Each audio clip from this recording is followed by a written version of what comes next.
السلام عليكم ورحمة الله وبركاته. ازيكم حبايبي؟ عاملين ايه؟ النهارده ان شاء الله اليوم الثامن معانا في دورة كتاكيت عيد الاضحى. بصوا حبايبي، انا كل اللي عملته اني حطيت لهم العلف، ما ضفناش اي حاجه النهارده، وغيرت لهم الميه برضو ما ضفناش اي حاجه، لان كان اخر يوم في التحصينات اللي هو المضاد الحيوي كان امبارح، فلازم افصل بميه نظيفه، ما ينفعش احط اي حاجه تاني. وكمان رفعت اللمبه شويه عنهم هنا فوق اهي، رفعتها خالص علشان حسيت ان بدأت تعمل لهم حرارة زيادة، فاحنا كمان داخلين على حر، فما ينفعش نبقى الحرارة زايدة قوي عندهم علشان ما يعمل لهمش احتباس حراري. كل اللي انا هعمله النهارده معاكم، انا ما وزنتش ولا اعرف وزنهم قد ايه من ساعة ما وزناهم مع بعض اول يوم، فالنهارده هنكتشف بقى الاوزان كده ونشوف، نسمي الله ونجيب كده ايه.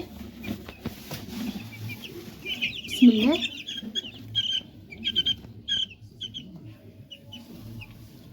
بصوا حبايبي، اللهم بارك، 202 ده عمر الاسبوع كده، يعني مع نهايه اليوم يعني كده حبايبي مع نهايه اليوم السابع احنا بدأنا نوزن في اليوم الثامن. يعني لما بتوزني، احنا مثلا بنوزن على الاسبوع او على 15 يوم، بنوزن بعد ما بنخلص اليوم اللي المفروض بنوزن فيه، يعني بعد ما بنخلص الاسبوع بنوزن في اليوم الثامن، بعد ما بنخلص ال 15 يوم بنوزن في اليوم ال 16، ده عشان الميزان يبقى معاكي مظبوط. طيب هنوزن حاجه تاني، وبصي انا هحاول اجيب لكم اللي هو الصغير. بصي ده صغير ازاي، وهيبان كمان دلوقتي على الميزان علشان نشوف ايه الفرق ما بينهم. وهقول لكم كمان المفروض في عمر الاسبوع المفروض الكتكوت يبقى من وزن كام.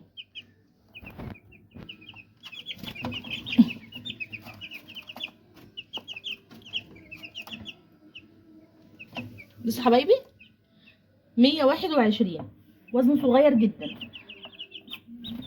شوف حاجه تاني كده. بسم الله الرحمن الرحيم.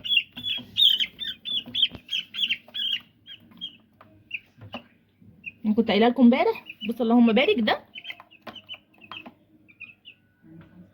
214، يعني داخل في الربع كيلو. كنت قايله لكم امبارح ان هما في كتكوتين شكلهم صغير تقريبا، هو ده التاني.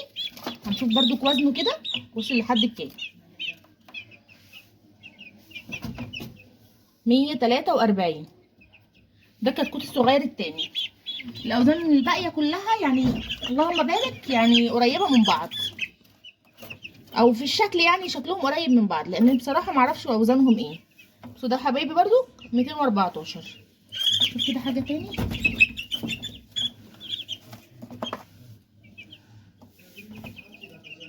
ده 202 اهو، ده الصغير اللي احنا وزناه، لان هما بيجروا في قلب بعضيهم فما ببقاش عارفه ايه اللي اتوزن.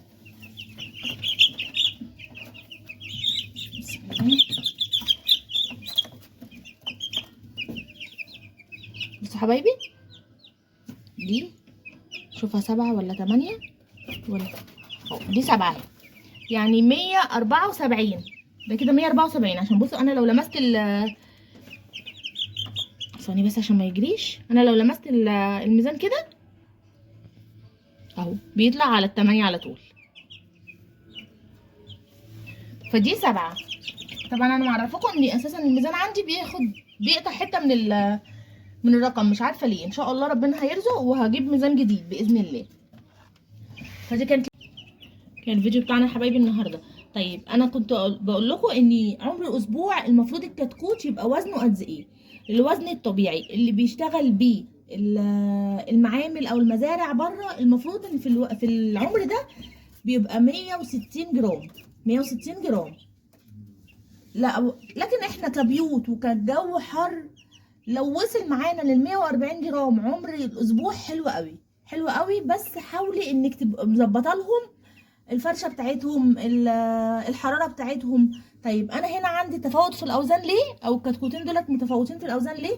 لان هم حجمهم صغير من ساعه ما جم كمان، وهم صغيرين حجمهم صغير، فدايما بيتزحموا ان مش عارفين ياكلوا من الباقي.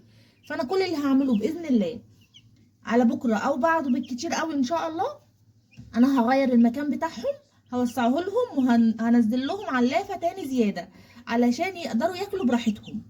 ده كان الفيديو بتاعنا يا حبايبي النهارده، فيا ريت لو عجبكم الفيديو فعلوا زر اشتركوا في القناه عشان يوصلكم كل جديد.